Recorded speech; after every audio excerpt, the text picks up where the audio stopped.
I go weak in the presence of beauty, like yours, Margaret.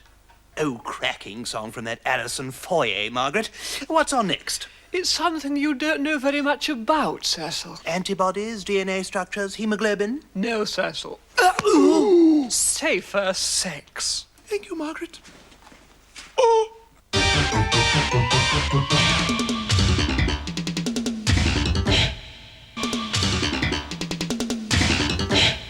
AIDS has no prejudice. It doesn't just affect homosexuals. It doesn't just affect drug abusers. It could affect you, or it could affect me. Yeah, I mean, I told my brother, cool it, Buster, because, you know, he's an example of somebody who really doesn't think it's going to happen to him. He doesn't think it could possibly happen to him.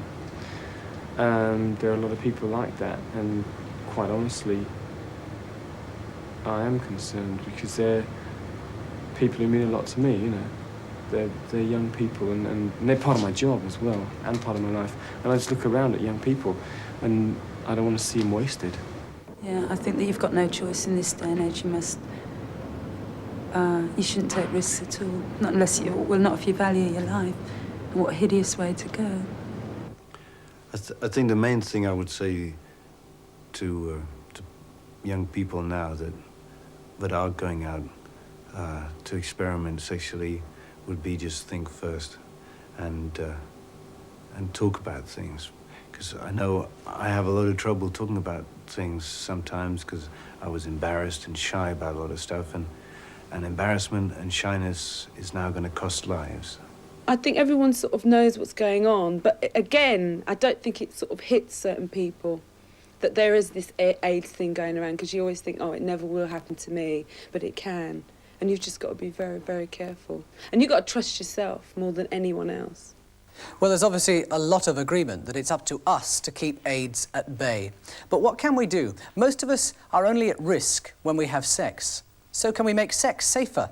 Since AIDS came along, the idea of safer sex has been clearly identified with one small piece of equipment. It's a device that everybody is talking about, but it's a device with a problem.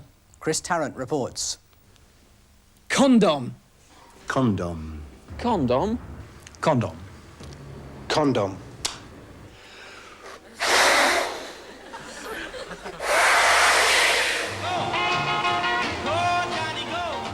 Nowadays, condoms are made with the latest high-tech equipment.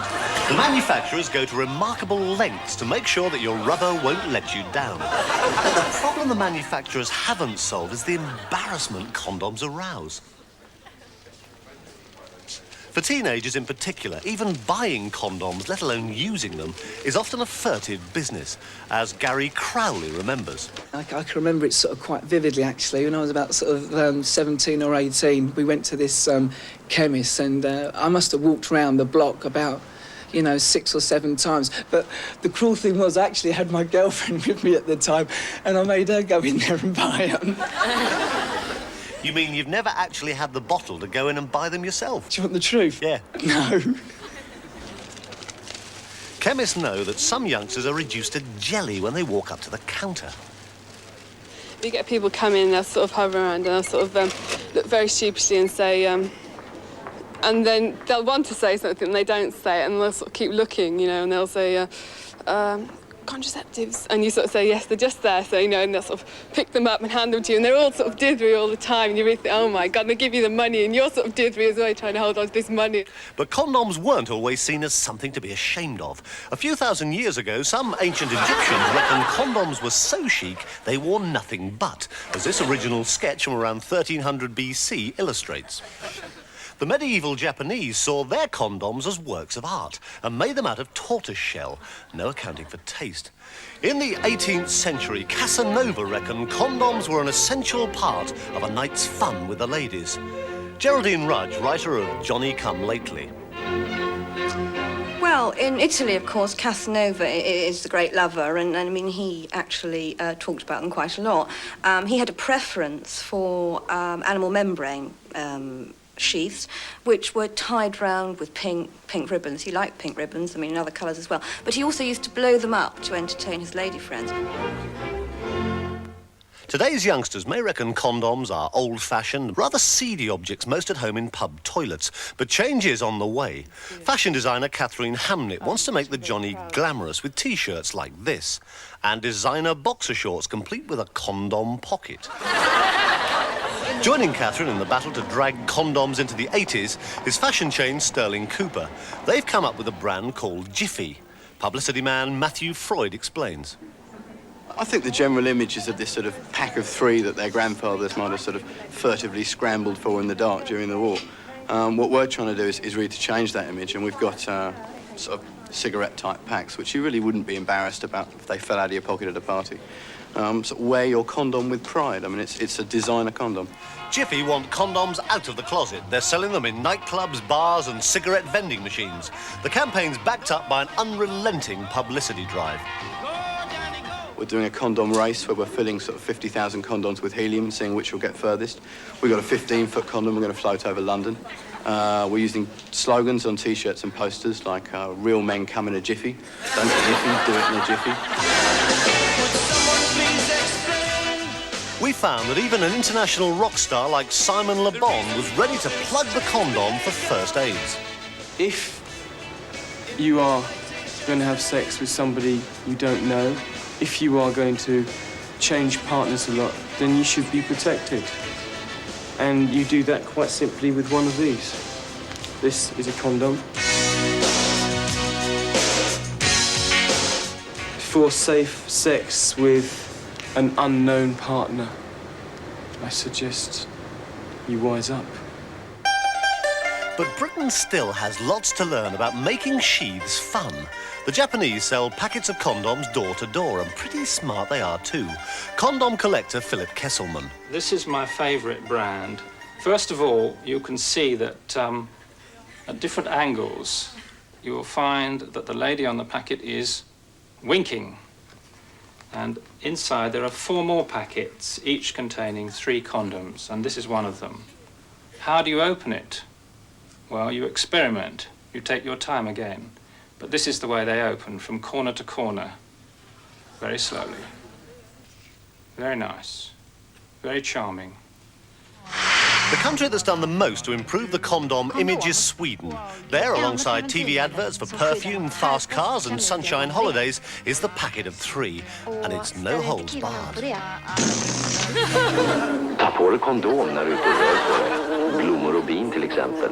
Den där gröna från RFSU. Clearly, the British condom has still got a long way to go. Du, Janne. Jag har lagt av med p-piller. Ja, det är okej för mig, men vad hade du tänkt använda istället då?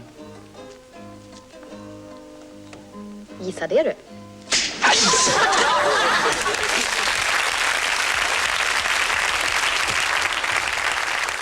Well, that's a whole new use for it, fly swatting. We wish the best of British to the marketing men here in Britain, trying to give the condom a new image. In the research we did for this programme, we found it wasn't only buying condoms that caused people embarrassment.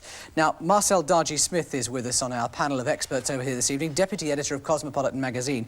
In our research, Marcel, we found the main problem was who was going to be responsible for providing the condoms. The boys don't want to carry them around because they're afraid of being called sissies. The girls don't want to carry them around because they're afraid of being called promiscuous. And you have a deadlock, nobody's carrying them. Who do you think should carry the condoms? Well, I think men are responsible for wearing them and girls are responsible for seeing that they're used. But what about the carrying of condoms? Would you advocate that girls should carry condoms? Well, I think, you know, if you're about to have sex, yes, smart girls carry condoms. Absolutely, yes. Well, let's go to Ray Goodman, a specialist in sexual medicine sitting alongside you there. Would you agree that girls should carry condoms, are more likely to carry them? Oh, yes, I really think that both sexes should carry them. I think, you see, in a way, girls are the doorkeepers of sex, if you like. And after all, girls, it's your body space. No one should penetrate you without being dressed in a condom. And I'm afraid when men get erections, some people believe it short-circuits the brain, and they don't think too much. Well, it does take a lot of blood. Not necessarily. Not necessarily. But I think that you can't rely on men, and I think girls should have them, you know, to protect themselves. It's very real now and very serious. Well, over here we've got some girls. We have Corinne Drury, you haven't met so far this evening, from Swing Out Sister. Good evening. Hello. What is your view on all of this. Do you think it's up to the girls to overcome their fears of being thought of as cheap, that they should carry condoms? Yes, I do. I mean, I think in this day and age I can agree somewhat with what Marcel has said, because if you're too embarrassed to ask somebody whether they would mind wearing a condom, then you really, you know, sex is a very intimate thing, and if you've got over the embarrassment of actually getting into that situation with somebody, then you should be prepared to say it, and they should have enough respect for you to be prepared to wear one. And it's women are taking responsibility. I suppose they've taken responsibility in the past by taking the pill because they're preventing getting pregnant, but now it's, you know, it's for the men's benefit as well, and they should be grateful that you're taking their health into consideration. Ray, let me just come back to you, because it's another problem of embarrassment for condoms. We found that a lot of young people thought that they were mechanical, that they were passion-killing, that they were a real turn-off. Do you have any advice there? This is so important that our attitudes must change, and I think we must get over the idea of embarrassment. I mean, the mere fact there's a programme like this and we're going to show a condom on television, we're talking about it, is really a tremendous step forward. Let me just bring in Jonathan Ross, because we haven't heard anything from him, host of The Last Resort, and I want you to give me your thoughts on condoms. You're a young man, you're single. I don't think they need to be passion killers. See, being a young man, I like to carry a packet out with me in case I get lucky. Or maybe 2 packets in case I get very lucky. I've got about 7 packets on me, so I'm hoping to get very lucky indeed. But look at this packet here I've got, Mike. You might be interested in these Tutti Fruttis. They come in bold banana flavour, luscious licorice, lusty lime, or for the real ravers, strawberry slurp. What's your favourite flavour, Corinne? Do you, Well, I didn't think you were meant to eat them, Jonathan. And I think I've got a lime one here tonight, if there's any takers. But I don't think they need to be... They shouldn't be passion killers, because you can have fun putting them on, you can have fun... well, you should have fun while you're wearing them, or else you shouldn't take them out in the first place.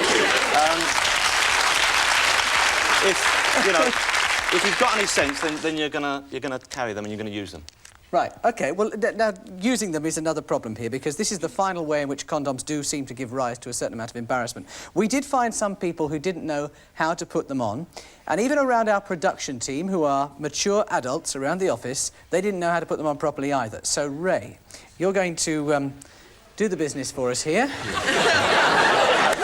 And if Mary Whitehouse is watching, he's going to use his fingers. There's the condom. There we are, just pass that along there.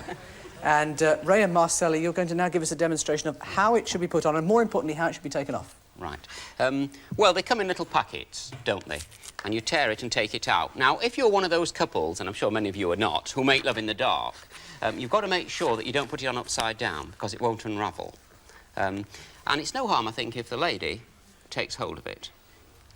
Now, that's supposed to be an erection. You put it on, you squeeze the... Put it right on. Squeeze a little bubble at the end. Yes. If your type doesn't have a bubble, if your type... You leave a couple of centimetres so that the seminal fluid can collect, and you roll it slowly down the penis.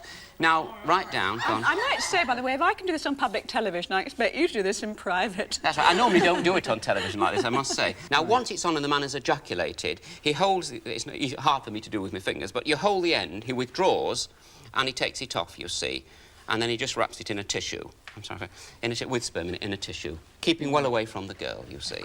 Marcel, Yes. do you think it's a good idea if the man asks the girl to put the condom on for him? Well, I suppose it's kind of...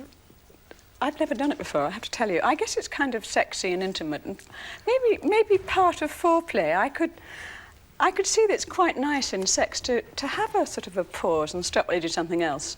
I was also thinking, if you happened to be the girl at home and the man was at your place, I mean, maybe you could keep a kind of selection of them, you know. In a basket, you could say, would you like, you know, which one would you like? Maybe it's just could become part of, it's going to have to become part of the sexual act. If you go back to Jonathan Ross's, he's got boxes of them. I've got one here that I think Mike might be interested. Look, I've got a few more. Have a look at this one, Mike. Look at this. I mean, this... I thought it was a sock one. I thought, look, I mean, that covers the works, doesn't it, that one? All right. Actually, I think there's probably room for about 3 people in here. I don't know how many take us, but I'll give you that mic, and if you want to use it later, maybe you'll tell us how you get on. Well, I enjoy windsurfing. It's like a complete wetsuit.